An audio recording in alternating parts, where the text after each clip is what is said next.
That talk about trans people, intersex people that used to be referred to as hermaphrodites, which is a phrase that we don't prefer anymore. We find it to be very triggering and offensive because of the way that it's been used historically. Okay, but it kind was of like the N-word, right? Used, kind of like the N-word, right? Like there's a certain well, not kind of like the N-word. Wasn't hermaphrodite a medical term? Welcome to another installment of There Are Only Two Genders, Change My Mind. Unedited conversations with people on the street. Usually we do this on campus, but during summer break, that's kind of hard to do. So before we start, because this is a long one, I wanted to show you how this conversation ends up with our second person who claimed to be intersex and got a little hostile. And the reason for this is because of the length of these conversations. If you ever feel like we're talking around in circles or getting off in the details, you'll see that they come back later on and they matter. That's key when having a conversation and finding common ground. So this is about the end point.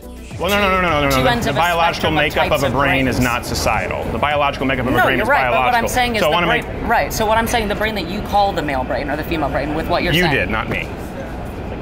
I'm saying is closer to that brain that you are referring to as a male brain. You referred to it that way.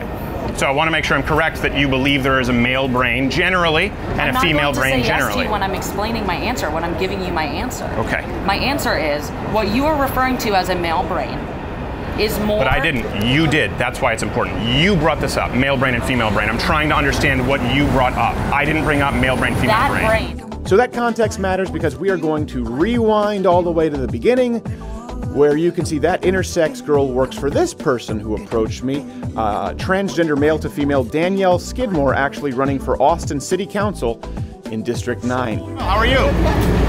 Would you like to change my mind? I'll try. Okay, thank you very much, I appreciate it. I was going to the post office and saw your table and I've heard about your show, so I thought... Oh, great, thank you very much. Yeah, right? Appreciate it. Cool. What's your name? Danielle. Danielle, absolutely. So, Stephen, and if you're familiar at all with the show, this is just where we engage in civil discussion, dialogue on issues that are usually pretty controversial. They result in talking points with a lot of people, and you don't get to see full-length conversations. So, I believe there are two genders. Okay. You're welcome to change my mind.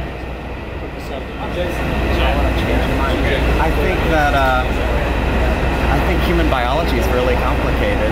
I think that gender identity is real and intrinsic, and I don't think there's a binary. I don't think there's a binary for anything. Can I ask you, are you transgender? I am, actually. Yeah. Okay.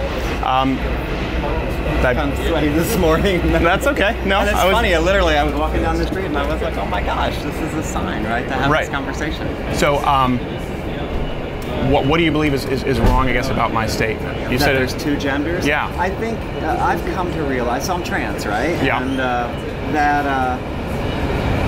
why we are the way we are, like what makes our core humanity, right, is beautifully complicated. So like my son's got a genetic disorder, right? He's missing an enzyme that lets him metabolize 2 amino acids, right? Why that is, we have no idea. Like it was a biological variation, it's true, right? It doesn't diminish his humanity, right? But it is fundamentally different. Now, like why I'm trans, to be honest with you, I don't know, right? Now it took me 37 years to stop fighting what I knew to be true from the earliest ages, like as a child, to work my way through the social stigma of my reality, which was that I know I'm different. I don't understand why I am. I don't know why I would, go and hide in the bathroom and wear my sister's clothes, right? Like when I was 7, right? Like, yet it all got wrapped into the expectations of society. Okay, so I want to make sure I'm just kind of unwrapping this carefully. You said the truth of your reality, that you are a woman. A transgender woman, Okay. How do you know that's the truth? How do I know that it's true? Yeah. How do you know that you're a heterosexual, I presume, heterosexual cisgender man? Okay. It's presumptuous, right? No, well, that's okay. That was presumptuous, but correct. Okay. Well, I think this is obviously a big component of the LGBTQAI community that preferences, sexuality preferences. As far as I'm attracted to women, that's a preference, obviously. So it's innate. I was born, I like women, and biologically I was born a male because I have a penis and the hormonal profile and chromosomes of a male. So that's how I know that it's true to state that I'm a male. That you're the male because you're a male because like you're XY. I didn't simplify it to XY to a multitude of factors. I have a male brain, I have a male body, everything from bone density to my hormonal profile to, yes, my penis. All of these things pretty clearly would file me in the cabinet under male, biologically. Like in the spectrum of biological variation, you're in that big collection of people that have all of those things in alignment. Yeah. There are people, right, like 2/3 of 1% is the best number now, right? That are transgender, based on what we know. Sure. Which in Texas is like 130,000 adults, right? Mm-hmm. Who, for reasons that are still unknown, don't have all of those biological components that you described, don't align as cleanly as yours do. Okay. Well, you say, unknown. Again, this goes back to, you said your truth that you are a female. Yeah. You asked me, why am I a male? I hope that I've answered it as clearly as I can. Right. So I would return that same question to you, because I think we need to start with the presupposition. There needs to be the same amount of validity to our arguments as far as us rationalizing them. You said the truth that you are a female. Yeah. You were born a male. How do you know that's the truth? I was born a transgender woman. Okay, and how do you know that's the truth? How do I know that's the truth? Like, in what biological context? Is it validated? Is that the question? Yeah, how do you know that you're not simply a man who believes he's a woman? How do you, why are you, if you're heterosexual, why are you attracted to women? Well, there's a lot of biological mechanisms in there, namely to procreate since the beginning of civilization. If somebody is attracted, same-sex attracted, to a gay man, do you believe that that's not their intrinsic reality? Well, again, it's a sexual preference, and I think that's very important because the sexual preference is different from biology, right? And this is what I find also pretty interesting to me is right now they're teaching that, obviously you're born gay, but gender is a choice, and that to me I just don't agree with. So, Richard, how do you know? You say that you're a transgender. You were born a transgender woman, right? But I would assume on your birth certificate it said male. Right. So at some point you made the decision to live the way that you live right now, correct? At some point I made the decision, it was almost a decade ago, to unpack all of the guilt and shame I felt for being different, right? And at some point I made the decision to unpeel guilt and shame, right, about my truth, and to start trying to reconcile it with the rest of my life, and to reconcile it with a society that is still pretty hostile to people who are different. So it was a question of no longer fighting against myself. Yeah. So, and then even after I did that, I spent another 6 years desperately trying to not accept that. I accepted the truth, and I'm like, how do I reconcile with that? I'm an engineer, a civil engineer. I'm a parent of a special needs child, right? Like, how can I be who I knew I am and still function in society? So it took me years, and eventually I realized that I don't have a choice. Like, we look at the news this morning, right? And with Tony Bourdain, taking his life, right? Right. So 40% of transgender people attempt suicide. Can I pause you right there really quickly? Just first off, I hope that I haven't been hostile. I know you talked about haven't been hostile at all. No, this is a great Okay, good. We're good. Because I know we disagree, but I certainly don't want to be disrespectful to you personally, even if I disagree with you. So I don't find that we disagree, actually. Okay. Well, I'm glad that way, because the last thing I want is for you to feel as though you've been sat down and it's been a sandbagging. And you've brought up, Anthony Bourdain. You brought up the suicide rate. I think that's very important. It's about 41%. It doesn't get better after hormone replacement therapy, or even actually doing the full sex reassignment surgery. So here we are, right? I will disagree with you. Okay. I think the data shows that when people are able to live their lives as themselves and are accepted in their community, in their social networks, that's their friends and their family, professionally, in their city, when they're not stigmatized, when they don't lose their job, when they don't lose their housing, when they aren't ostracized or demonized, right? Like our state legislature spent the last spring and then called a special session essentially to demonize my existence based on somebody's, I don't honestly, sincerely held religious belief. I'm not sure why, but to basically challenge my very validity as a human being, right? Then, yeah, people can be frustrated and scared and terrified and hopeless and then kill themselves. But in my community, when people are able to live their lives and are accepted and able to, aren't discriminated, right? Then their suicide rates fall dramatically. The single best thing you can do for somebody who's LGBTQ of any sort, but especially trans, is recognize their truth and accept their humanity. Well, I would disagree with you there. And first off, I think you made a couple. Yeah, and let me explain why. You made a couple of presumptions. Maybe they're not trying to demonize your very existence. Maybe they just disagree with you, and maybe it doesn't come from a Christian perspective. Maybe it comes from a scientific one. Maybe it comes from a perspective of a medical perspective. For example, at Johns Hopkins. No, that's okay. I think we're okay having a conversation, you and I, right now, right? Yeah, we're good. We're good. Thank you, though. And the suicide rate statistically, anecdotally, I'm glad to hear that your group of friends do better. Because one thing, I definitely don't want people attempting suicide in a 41%. It's not just my friends. I mean, the data from the National Center for Trans Equality, the Equality Texas, HRC, it's not like my anecdotal sort of group of friends. The scientific data shows that when people are not discriminated against and when transgender individuals are able to live their life, whether they, just transition socially or have hormone replacement therapy or have surgery, whatever, when people are able to live their lives, their mental health is better. Well, statistically, it's inaccurate. Statistically, the suicide rate doesn't really improve after I'm sex reassignment therapy. Back on that, so maybe that's something we can follow up on. Okay, let's assume it's comparable. Let's assume it's slightly lower. Let's go with that. I've seen the studies that you're talking about, and it might be slightly lower. It's not dramatically lower. But I think this is predicated on the idea, and I don't think it's an ill-founded idea, that because of discrimination, because of societal pressure, because of feeling like an outsider, people have more mental health issues. People are more prone to depression. People are more likely to attempt suicide if they feel ostracized and isolated, right? Yeah, if they're treated as less than human. I would agree. But the fact is, minorities generally commit suicide or attempt it in far fewer numbers. For example, white males are 2 times more likely than black men.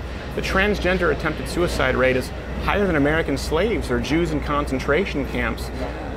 Are we to believe that they've been treated more poorly in modern America than American slaves or Jews in Auschwitz? You're asking me to compare transgender individuals to the statistical reality that nowhere else do you find that suicide rate outside of some serious psychiatric disorders, including those who have been enslaved.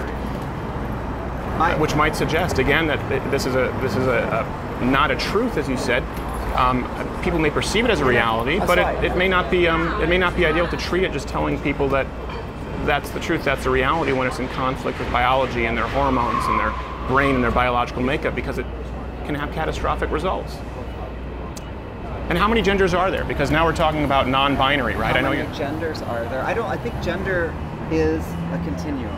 I think part of this is my take on it, right? And this is my own personal opinion and how I've come. How do you identify, just so I make sure? Do you just identify as a woman? I'm a transgender woman. So you say transgender woman? I'm comfortable owning the fact that I'm trans. I don't know that any of us has a responsibility to own anything about our own individuality. Like, I don't think anybody needs to walk down the street and say, "Hi, I am a heterosexual man," or "I am a homosexual woman," right? But for me, I'm comfortable being visible, right? Sure. I'm lucky that I get to live in Austin and I get to be visible and not suffer too many consequences. Mm-hmm. Now, the reality is, I am a very small sliver of the trans population. Right. I weren't white and professional, right? My murder rate, if I were an African-American transgender woman, I'd be 30 times more likely to be murdered than I am. So African-American men are much more likely to be murdered than white men too. So a big part of that is not necessarily trans. Race is real, right? And that's by other black issue. people too. Race is a component of all of our interactions in society. I But gender, think it's okay, so important back to to my truth, right? Yeah. So like our gender identity, who we are in our brain from birth, before we're talking about any kind of hormonal replacement, okay? Yeah. Is varies across all of us. I'm at peace with. I honestly think the science will prove that fact. There was a study that was presented this summer in, I forget the researchers, I think were Belgian or Dutch, and it was presented in Spain, Barcelona, like a month ago, that doing imagery studying, right? So Sure. functional MRIs on brains of transgender children before HRT.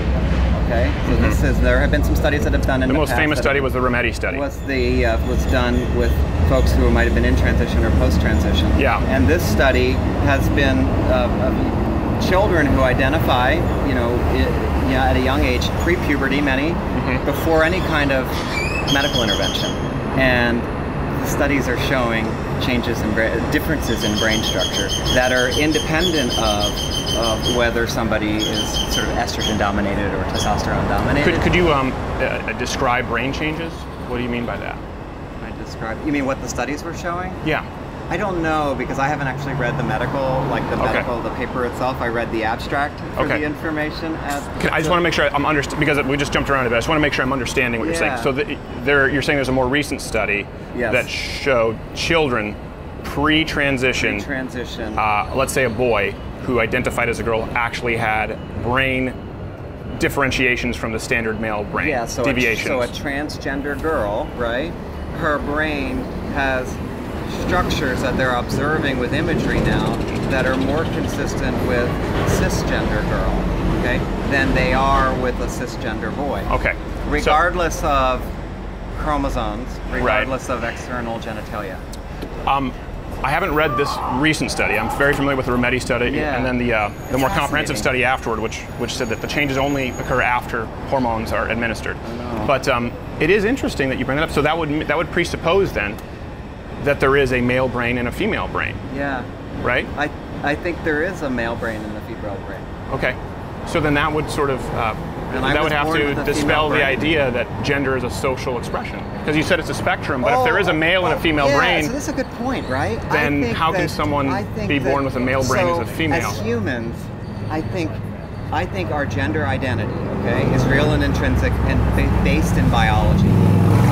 That's something that took me 4 decades to work through. Sure. Because of everything else socially around us, the pressures for conformity, conforming, and because, quite honestly, being trans isn't easy. Oh, I can't imagine. Yeah. Right.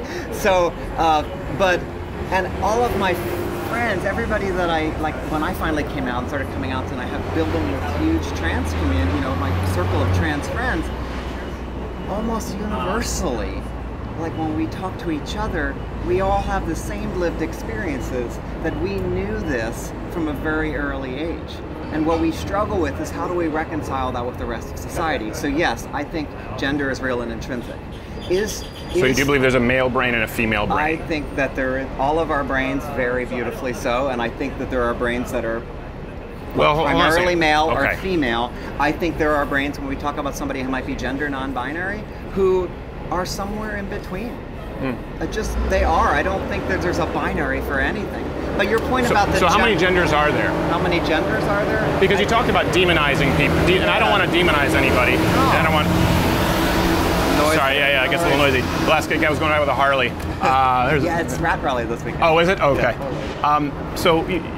What was I talking about? Sorry, before that truck went by. I don't want genders. I don't want to demonize anybody, and of course, when you're looking at state laws that misgendering could be considered some form of assault, or misgendering could be hate speech, it's important, if you're presenting this argument as your truth. Is somebody proposing legislation? It exists in Canada already. misgendering is already a crime, and it's been proposed here in the United States. And so it's very important that if we do that. Okay, let me just clarify. Okay, because I spent a lot of time at the Capitol last year, and I don't know. I hope I don't have to spend a lot of time next year at the Capitol, but I sense Not I may. all of us feel the same way. I know, right? Yeah. Let's argue about other things. It's not exactly a party. But I don't see. I haven't seen anybody proposing that somebody using the wrong pronouns for. Oh yeah, it happens all over the place. For example, in New York, if you're a landlord and you do it, you can be sued. And in Canada, Jordan Peterson is someone I would really look up. This where I was is an raised. example where I'm not going to argue or disagree with you because I don't without the. So you wouldn't want any kind of laws like that, the misgender. You wouldn't want any pronoun laws or anything like that, then. Pronoun laws? No, I mean I think Good. that Okay, we our agree. community, right? I think that we should have protection, non-discrimination protection that's afforded to, Well, then it has so to be many people. defined like any other protected group. So it's important. I mean, you've talked about your truth and you living within society. Yeah.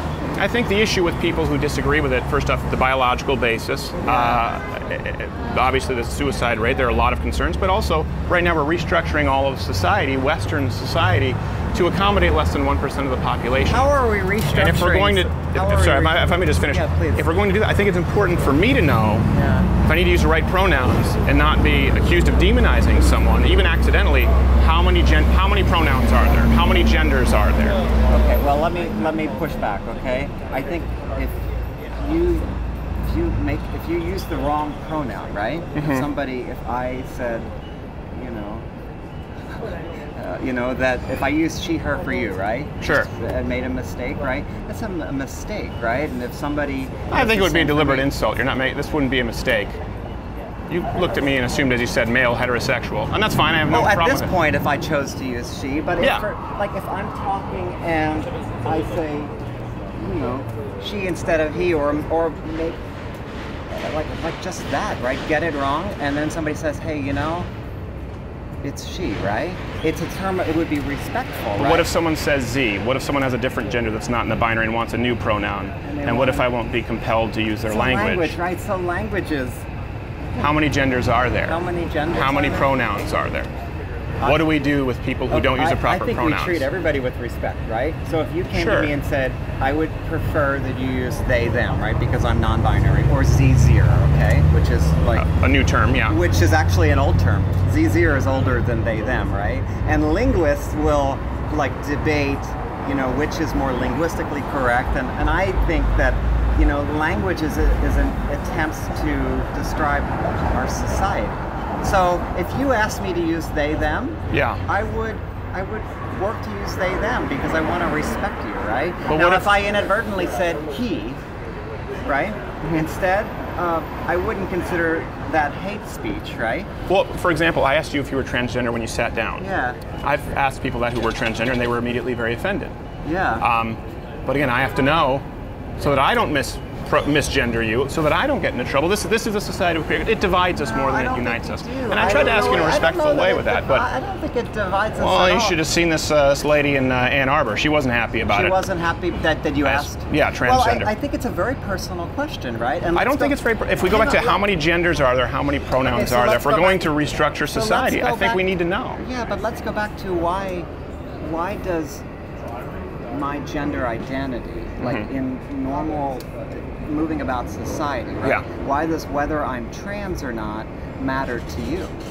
Yeah, well, because it's a central building block for society, the American family. We see statistically that children do better with a mother and a father in the household. It's the biggest determining factor. All right. It's the biggest determining factor in poverty, crime, whether they go on to college, whether they end up in prison, whether they have a family of their own, happiness, mental illness. Mom and dad, and his dad specifically, still in the household.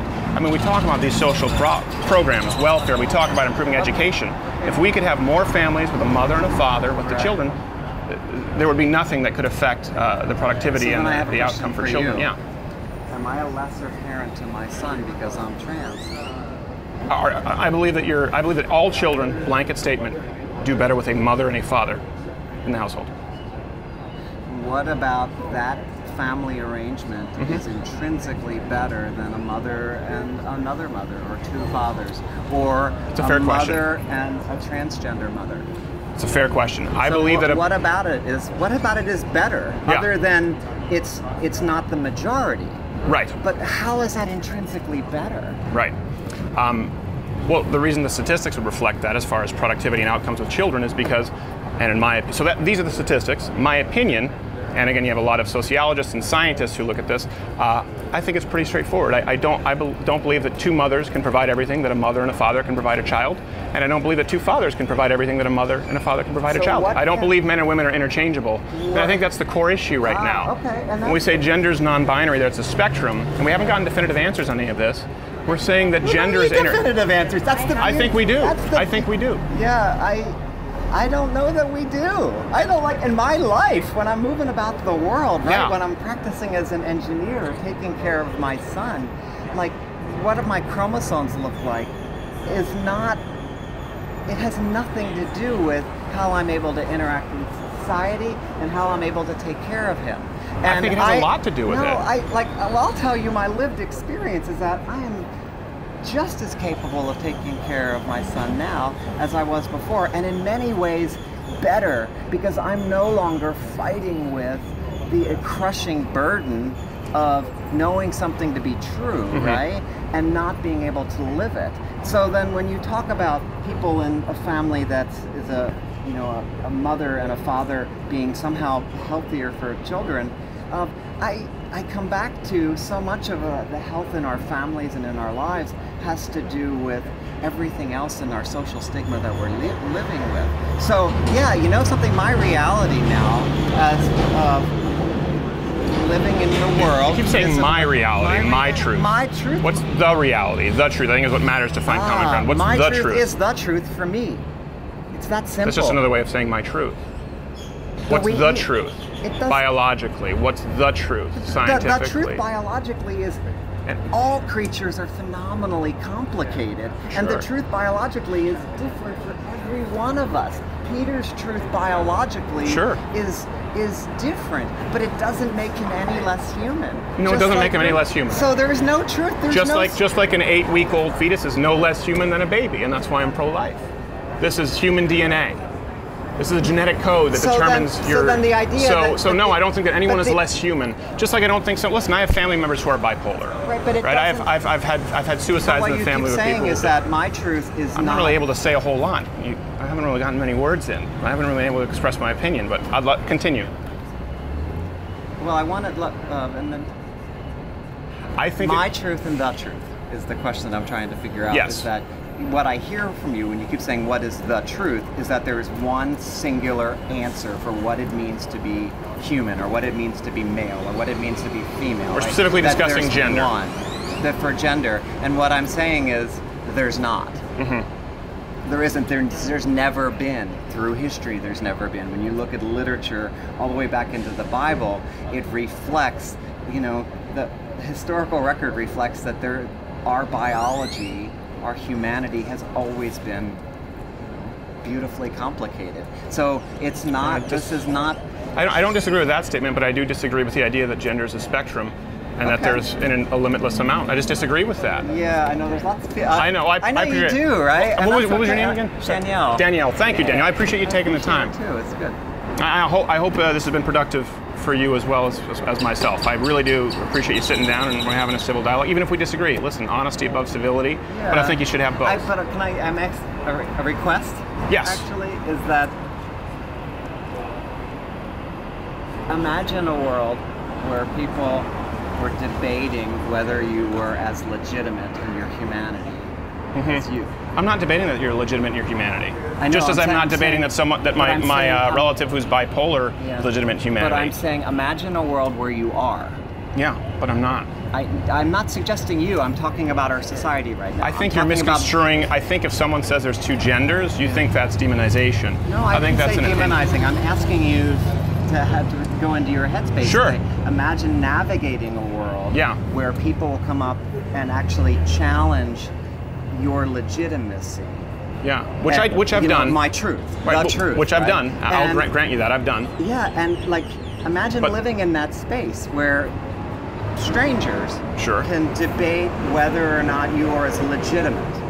Yeah. That's all. all I ask. It's not about legitimate. It's about the truth. They're debating as to whether or not it's the truth. Legitimacy and the truth. So what's the difference between those? Yeah, well, there's a big difference when it's your truth or my truth, and we're talking about legitimacy. Legitimacy would be much more congruent with the truth. And so I'm if someone saying says that gender is not a spectrum, if someone says there are two genders, and that the biological research would back this up, and that I don't think it's productive to continue down this trail, certainly of a limitless gender spectrum, that's not questioning your legitimacy as a human. That is questioning the nature of the condition, the nature of how you identify and why that is the case, and the ramifications societally. So then you're implying that there's something wrong with me. I'm implying that I believe you're incorrect. I believe you were born a male, and I still would believe that you're a male. Yeah, I won't misgender you. So I don't be rude. imagine a world where people could tell you that you're incorrect. That happens all the time. Yeah, it's not a good feeling, but this is an issue. No, I appreciate it, Danielle. Thank you very much. I think a friend here would like to get in. Thank you very much. I appreciate you taking the time. Now enters previously mentioned Danielle's intersex employee. You'll note a little different tone. This is I have a long line of ginger genetics. What's your name? Alicia. Alicia. Thank you, Alicia. I noticed you were there for a long while with your video camera. Yeah, that's my boss, actually. I heard that y'all were doing this. Who's your boss? Danielle, who you were just Oh, Danielle, with. nice. Yeah. Alicia? Yeah, my name is Alicia. Alicia, nice to meet you, Alicia. Yeah. Appreciate it. And it's funny, I heard that y'all were doing this, and I texted her, and I was like, I'm on my way. She's like, oh, girl, I'm already there. And I was like, okay.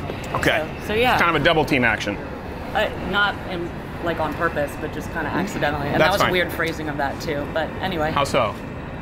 Well, so I actually wanted to talk about the biological aspect that you were referring to. Well, let me present my premise first, Sure. because it's important that Of course. anyone who's here who wasn't here for the previous conversation, this is designed to be a discussion that hopefully opens a civil dialogue. I believe in searching for the truth.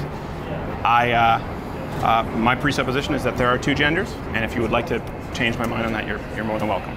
Sure. Well, so I heard my boss talking a lot about a spectrum, not just in terms of like gender identity, but also in terms of really any biological trait, right? That humans exist on a spectrum, whether it's a racial spectrum, like there are people that are half something or whatever, biologically we're all on a spectrum. Some men can grow facial hair and some can't. Like some of it's defined by your chromosomes, some of it's defined by hormone levels, some of it's defined, I think you would not refute that we all exist biologically on a spectrum in terms of our phenotypes, right? And how we... There are certainly differentiations between people. For example, you can have a multitude of men. Some are tall, some are short, some are fat, some are thin, some have red hair, brown hair, yeah. So but they're all men, yeah. It's nice when we can agree on something. Yeah.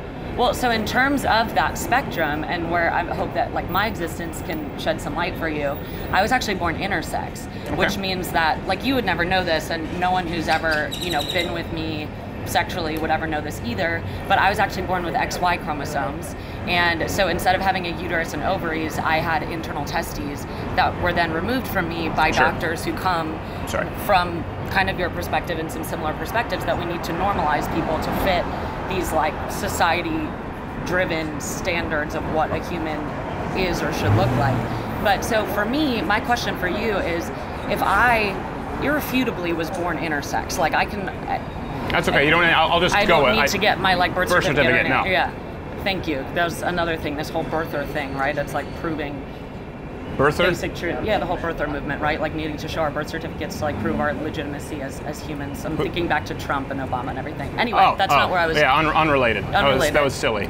So if it is irrefutably true that I was born intersex and that actually almost 2% of the world's population, so 150 million individuals worldwide, were born intersex and then normalized through surgeries or otherwise, if we are born somewhere in between in terms of our biological traits, then how can it not also be true that we might identify somewhere in between in terms of our gender and how that presents itself? Okay. Certain people are born, for example, with breasts and a penis, or they might have ambiguous genitalia, or me, I was born with I hate that I have to sit here at a table with you talking about my genitalia. I don't believe any human should ever have to do that. You don't have to. Well, you the reason that right, and the reason I am is because there are people like you and that are, I was about to say with respect, but that don't respect basic biology, people's identities, and that was kind of my biggest argument against the bathroom bill when I was arguing with Lois Kolkhorst, is if you want to pass a discriminatory piece of legislation, at least open a bio textbook first. It's not hard. Right. These are just basic science. Okay. So a couple of things there. First off, I hope you don't feel as forced you to sit down here in any way. No, you were didn't force me, but right. the conversation and the existence of it, that's what forces me, because there are people who like are so fed up with having to legitimize their existence on a daily basis. Sure. When you don't have to do that, right? Like, you were born in a way where like no one is challenging that, and that's something that I heard my boss talking about too. It's actually not true. But we don't need to get into my personal history. Okay. So you mentioned a couple of things there. I want to sort of. Is there any water for? There isn't. We used to until we realized that it was a legal liability. If maybe Danielle can get you a bottle of water, because the last thing you want is someone saying that I poisoned you. When I would never do that. Yeah. I'm sure you can understand. So you mentioned basic biology textbook, and then you immediately followed up with how someone identifies. Yeah. I think they're two separate issues. Now, I understand that you're intersex. We've talked about this with several. Right. So then what do you think in relation to that? Yeah. So we've talked about intersex. So another thing I would strongly disagree with, statistically you said 2% of the population are intersex. I said almost 2. I believe it's 1.7. Yeah, I believe it's significantly lower than that, particularly in the Western civilization, much lower. There's actually a dearth of data, though, as well, because what happens is doctors will play God and make a decision about what biological sex a child should have, and so they perform a surgery, and sometimes the parents aren't even made aware, or like with foster children, right? Like the state makes these decisions. So you would believe it's higher than 2%? I don't have a printout of like a bio textbook with me, but I don't want to argue with you over, you referenced a biological textbook. Like irrefutable truths, right? We can talk about your opinion, right? But like I don't want to argue with you about science. Sure. Really. Well, you haven't stated any irrefutable truths, so let's get to what the truth is. Okay. So you believe it's higher than 2%? I said 1.7, and that's But you said because doctors play God, the number's likely higher. Oh yeah, right, exactly. Yeah, okay. and because this is also like when data started being collected, right? Like is after a lot of these decisions have been made. There are people that aren't told by their parents or by doctors and don't even know until maybe they don't get their period, or something like that that like helps them realize that they've been born different. Right. So I want to do you believe it's higher than 2%, or you believe the statistic you've used is accurate? Because you just said biological truth. I want to make sure. The statistic that I cited is as accurate as the information that we have available right now. Okay. But that information, as I just mentioned, is not necessarily fully comprehensive. Sure. So you believe it could be higher. I want to make it sure. That are made by doctors. Okay. I would say the statistic is significantly lower from the literature that I've read. But again, let's remove intersex from the table, because when we're talking about transgender, we're not generally talking about intersex. So intersex Klinefelters, there are genetic anomalies. But that was my question. Yeah, well, let me answer. Can I answer your question? question? Then why would their gender? So biologically, they're born in between. Am I going to be allowed to answer at any point here? But let me just clarify my question, because you said I'm talking about intersex and you're talking about transgender. But for me, this is related, because if people are born in between, like in terms of physical manifestation, right? Sure. So then why should they have to choose I'm a male or a female if they were not born a male or a female? Like, yeah, that's my question. Okay, for you. so I'm going to go back to answering your question. Yeah. All of this was very imperative in answering your question, because you said biological realities, people need to read a textbook, and then you mentioned how somebody expresses themselves, how they identify. There are two different issues. I'd like to address them separately if we can. But they're because not I separate. agree. That because is my question. You well, let me answer my question. I am answering your question. If people are biologically so if we take born away, I'm just going to keep between, talking as though you're polite here. So if we take intersex and we take, for example, Klinefelters. We take, for example, intersex, we take Klinefelters, we take genetic anomalies that are very outside of the norm. So, for example, there are some people, we've talked about this earlier, there are some people who are born without feet. There are some people who are born with webbed hands. There are some people who are born with 12 fingers and toes. But if what we teach in biology class is that human beings have 2 arms, 2 legs, 2 feet, 10 fingers and toes. We don't teach biology. We don't identify biology based on certain based on outsiders. Yeah, we don't. That's not how we teach biology. So That's not how doctors treat biology. So let me go to your. So I want to separate what we were talking about there: intersex and a very small percentage versus transgenderism. People who choose to identify who aren't born that way. But because you keep pressuring me on that, let's go to intersex. Let me ask you this: were you among the statistical reality where you had some very distinct primary sex characteristics as intersex? Because the vast majority of people born intersex are not LGBTQAIP activists. They're people who are born with very clearly identifying traits. It's not just right in between. The vast majority have micro penis and large clitoris, internal testes, and it's pretty easy to identify. So was that the case with you? Yes, I was identified at birth as being intersex. Okay, but not everyone is, because as I mentioned, no, was it the case where you were identified as a female pretty quickly? You had primary sex-defining traits in that of a female? Well, I was assigned a female because of the choice of the doctor that worked on me, right? But like I was born in between. So for me, like a doctor made a choice that even though I was born in between, even though they knew because of a what's that called? Amniocentesis. So they knew before I was born that I had XY chromosomes, but because I was born with a vagina, they knew that I was intersex, but because there's a doctor, again, who plays God and makes a decision because it's all what's going to go on the birth certificate, I was assigned female at birth. Okay, so you didn't transition later on in life? No. Okay. So my question again for you is just because the statistics would reflect that the overwhelming majority of people born intersex are not just born directly in between the two. There's a very clear delineation with identifying sexual characteristics with male and female. That's so not true. There's chimerism. There's no. It is true. But so moving on from the intersex, if we remove that, I think that what you're saying is correct. I would certainly separate you. Telling someone who is born a certain way that you know more about the science of my existence than I do. I'm not. The literature where, is there. If we want to talk about our sides agreeing or being able to have productive conversations, I think that maybe that's a first step in y'all's camp, is like not assuming that you know better than everyone else who've lived a certain experience. I don't. Just like I don't interrupt. Well, I'm sorry, you're interrupting my day by questioning my existence and my boss's existence, so I'm not going to apologize for interrupting. I didn't question your existence. I haven't questioned your existence. And I haven't interrupted you. And I haven't said that I know more than you.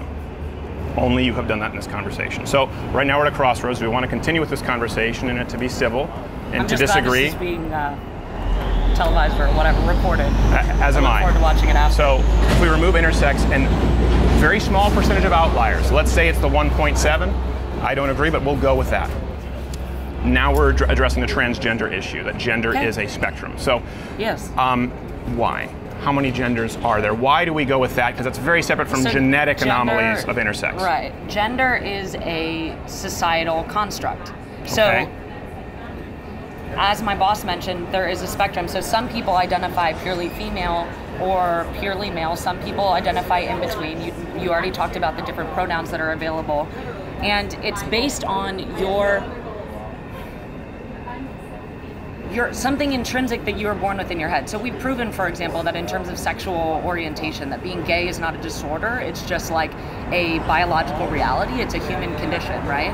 And being transgender is the same thing. It's like you're born. There's actually studies that have come out now that transgender brains more closely align with the gender of the brain that they identify with than the brain of how they were born. Can I address that? Sure. I have a question there. So you said, I want to make sure I'm not misrepresenting your view. You said gender is a societal construct. Those were your words. It is, yeah. Okay. It is. So if gender is a societal construct, how can there be a male brain and a female brain, as you just described? Because there are brains that fit, like, more, if we're thinking about a spectrum, right? Like, there's brains that fall here on the spectrum, brains that fall here on the spectrum. Like, each brain biologically is different. Like, we know this because of genetic variance. And so some people identify more with traits that we categorize as female. And so those brains look more similar to those who... I'm sorry, but you're taking you said it's a societal construct, and now you're making a biological argument. Is there biologically a male brain and a female brain that are different? There is biologically a brain that is closer to a binary example of how people who identify as male and present that way. Their brain looks more similar.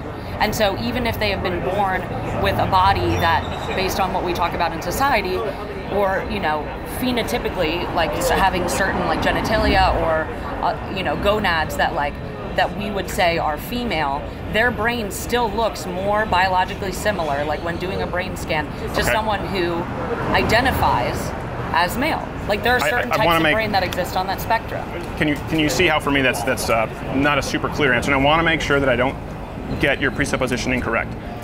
There are generally male brains. I do a lot of generally interviews, female. So I know that like getting people to repeat the same answer. No, it's not. None of this will be looking for like an outlier that you can then cut and splice into something. But none of this will be edited. I'm happy to answer another question if you like. None of this will be edited. Okay. None of it. All of this from beginning to end. If this goes up, if this interview we don't put up an interview that is edited. So I want to make sure that I understand your point of view here. They're generally considered a male brain biologically. And there is generally what is considered a female brain biologically. Right, by how we as a society define male and female, but they're just like two ends of a spectrum. The biological makeup of a brain brains. is not societal. The biological makeup of a brain is right, biological. But what I'm saying is right. So what I'm saying, the brain that you call the male brain or the female brain, with what you're saying. You did, not me. I'm saying is closer to that brain that you are referring to as a male brain. You referred to it that way. So I want to make sure I'm correct that you believe there is a male brain generally and a female brain generally. I'm not going to say yes to you when I'm explaining my answer, when I'm giving you my answer. Okay. My answer is, what you are referring to as a male brain is more... But I didn't. You did. That's why it's important. You brought this up, male brain and female brain. I'm trying to understand what you brought up. I didn't bring up male brain, female brain. That brain, what society is referring to as a male brain, whether that person was born, regardless of their genitalia and their physical presentation to the world, their brains are more similar in certain ways. And that is because there's a spectrum of types of brains. And so there's a brain that's like that, and then there's a brain that's slightly to the right on the spectrum, and then one that's slightly to the right of that. And there's this whole spectrum of types of brains, just as there is a spectrum of types of skin color or facial hair, all these different things that we've talked about, right? And so what we have found is there is actually a correlation between this identity and a brain that looks a certain way. So people aren't making something up. It's like something that intrinsically that they are born feeling and identifying in this way, right? Feeling and identifying in a way, okay? Yeah. And this is important because the biology and the identification are two very different things. So I'm going to continue along the premise which you originally expressed. I certainly agree with the biology. There is a biologically defined male brain and female brain. They're different. They operate differently. There are different developments and different portions of the brain. They fire differently. They have different levels of neurotransmitters, and they respond to stimuli differently. There is a male brain and a female brain, absolutely. And there are some anomalies. There are some very acute number of outliers in between, but not much. Huge. There is a male brain and a female brain. Okay, well, the entire world exists on a spectrum. And then there are limitless genders and limitless brains. How do you determine what's right with the literature? How do you run a scientific study if you're saying there's a limitless number of brain types and a limitless number of identification types? How do you line that up as a study? If myself does not threaten your daily existence, then why do you care? It does. It does. It doesn't threaten my existence. I believe the restructuring of Western civilization based on, I don't believe gender is fundamentally interchangeable. I don't believe men and women are interchangeable. So only Western civilization is right, is what you're saying? Because that's a different conversation, but yes. Really? Yes. So the whole white supremacist and Western perception of society is what is right? I don't believe white supremacy is right at all. Well, Western civilization is arguably founded by the colonization by white people of people of color that existed already. No, Western civilization is not founded on white supremacy at all. So I believe Western civilization, the civilization that allows people to live freely, the civilization that freed slaves, the civilization that brought you that iPhone technology, paved roads, plumbing. The Romans did that earlier on, but it was very primitive. Yeah, I believe Western civilization is right. And a fundamental role in Western civilization is that of male and female. And I believe that that is very important as it relates to what we teach children, very important as to how we rear children, very important as to how we jail people if we're going to define pronouns, if we're going to define gender identification. I think it's important if we're going to change the entire fabric, the makeup, to identify what it is. So with that, how many genders are there? You'll have to excuse me that I'm having trouble engaging with someone who feels that Western civilization is the right way, which is founded in these certain principles that I just mentioned. It's not, and the only way. And that America First mentality is actually what's causing the degradation and like our falling of our status in the world is American exceptionalism. Really? Or your exceptionalism of your viewpoint. If you really want to say change my mind, your mind is not open to other ways of thinking. Here's one thing. If you're looking to change somebody's mind, coming in very aggressive and interrupting. I'm angry. I'm not. But that's not a good way to change somebody's mind. Because you ask me a question and then I try to answer it and then you stop me halfway through and ask me a different question or tell me that I'm not responding to your question. So forgive me if I'm frustrated. Yeah, well, I'm just trying to get clear answers to understand your presupposition. And then you were the one who brought up, for example, male brain, female brain, and said no brains exist in a spectrum. Let me bring this up. This is a very new thing, you know, the modern gender theory. It's not a new thing. The gender non-binary. Where does it stem from? It doesn't. That's not the question. Again, you're asking multiple. No, I'm asking you because you said it's not a new thing. I'm saying it is a new thing. It's not a new thing. If you okay, so where does it come from? Greek or from? Roman mythology, there's all different types of humans. If you look at Hinduism or certain religions outside of your white, I imagine you're Christian, correct? Yeah. Right.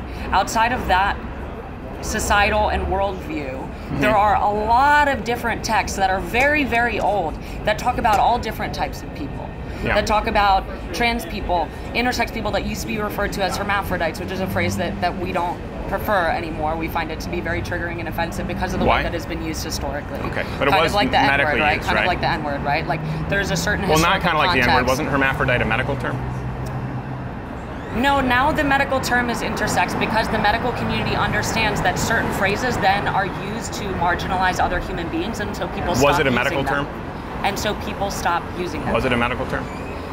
So medically, there also used to be something called phrenology, which was measuring like the heads of black people and saying that they were like scientifically less than others. The only reason science I evolves asked, all the time. You're asking if it was a medical term. Yeah. There also were medical terms like term. phrenology Well, that you are now shown compared to it- be very racist and bigoted and outdated and Sure. marginalizing. The reason I bring it up- and things that kind and open-minded humans do not use. Sure. Well, that is my response to your question. Well, the I'd be reason I happy bring it to up is answer another because question. you brought up hermaphrodite and compared it to the N-word. Was the N-word ever a medical term? You know, I don't. And the reason this matters, again, is yesterday's medical term is today's hate speech. Society can't keep up. And that's why definitions matter. That's why gender matters. it's That's so why hard for people biological to need to studies keep matter. up. Like, it's so hard for those people and not the people who are being marginalized. Yes. I believe it's important. I believe it's important for both You know people what? to be in a society I appreciate that having functions. the conversation. I really do. Thank you very much. I appreciate it. it. I'm sorry I don't have a box of tissues. So let me give for you real quick. Please don't. Simone de Beauvoir in 1949. That's where modern gender theory started. Then it goes to Judith Butler in the 80s and 90s. Hey there, YouTube viewer. You like Samantha Bee? Of course not, because you've actually made it to this end card. You are a miracle of the internet. I would say subscribe or hit the notification button, but I don't really know what that means on YouTube. You might not get notified anyway, but you can join up at louderwithcrowder.com/mug-club. That's Mug Club, this wonderful hand-etched mug, and you get to watch not only clips, but the full 1-hour daily show every single day. That was redundant because I said daily, but every single day, but we're going to keep it anyway because we shoot these end cards a whole lot in one afternoon. We're scraping the bottom of the barrel with this one.